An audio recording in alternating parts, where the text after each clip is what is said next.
Leo 9. Glassblowers. What we're studying here are the elements of beauty. These, according to Rudyard, comprise three particular aspects.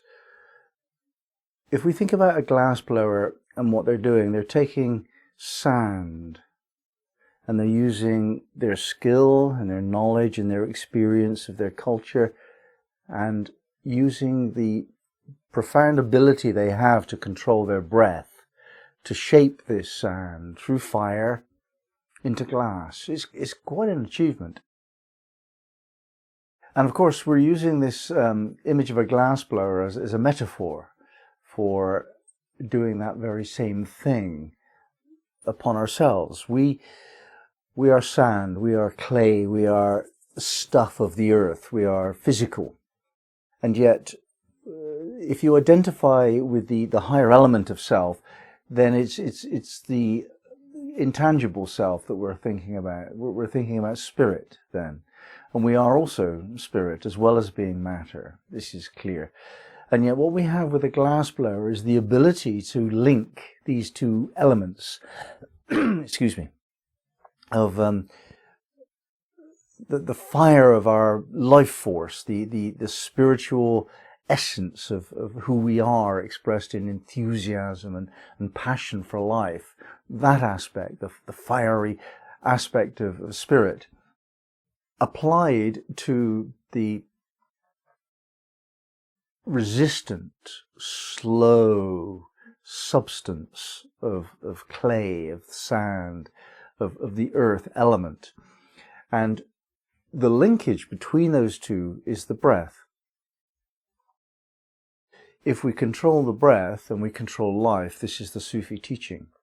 And we have the glassblower, much like the didgeridoo player, in fact. They learn a certain ability to breathe so that the breath becomes very much smoother, more rhythmic, and longer.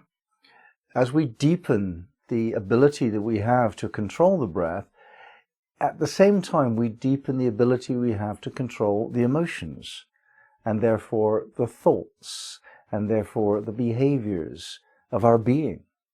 It is that simple. If you want to change how your life circumstances unfold, the most profound, long-lasting and guaranteed method is to learn how to breathe in a way which is a controlled, smooth, deep and rhythmic style. So the glassblowers are able to do this. They're able to hold their emotional body in control. They're working with rather dangerous elements. Fire is always going to be a real danger. Glass breaking, and so on. They must be in control. So, taking this metaphor into our own personal lives, we must be in control if we are to avoid certain hazards. Now, this does not mean that we have to be in control of everything all the time. It's not what we're saying. What we're saying is that we have to have the choice of control over our emotions, over our circumstances, over what happens to us, over what we choose to happen in the world. We have to have a measure of control over this if we are to beautify our lives, beautify ourselves. And the way to do this is to learn how to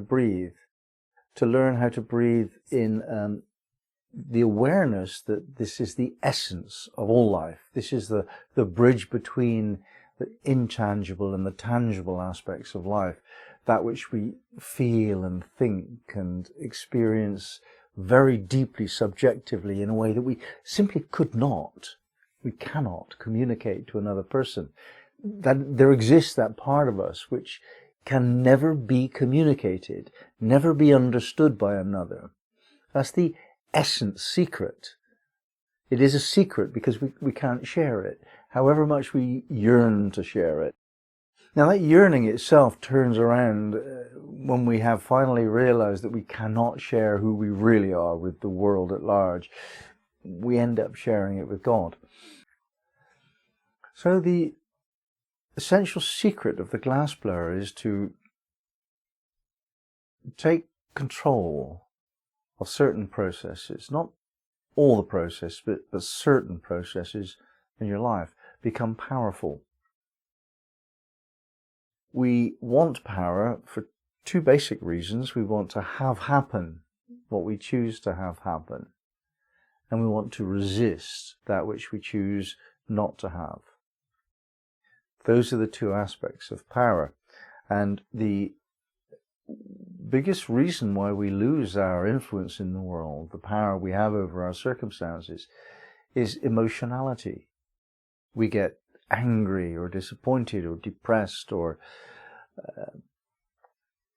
any number of other emotions that actually serve us badly. It's a temporary expression of how we're feeling. It's not a long-term statement of what we choose to have our life creatively become. And our essence here, of course, is to be creative. The glassblowers are creating something beautiful out of sand, using breath and fire to do that. And what we're trying to do is to create something beautiful, a personality, out of sand, the physical substance of our body, and fire, the enthusiasm, the passion that we feel because we're in tune with the life force. We have faith in life itself, that life itself is good, is faithful, is trustworthy. That is our enthusiasm. And the combination of these two things, the physicality of the body and then the enthusiasm of the spirit, inevitably is going to have a creative impact upon the circumstances of your environment.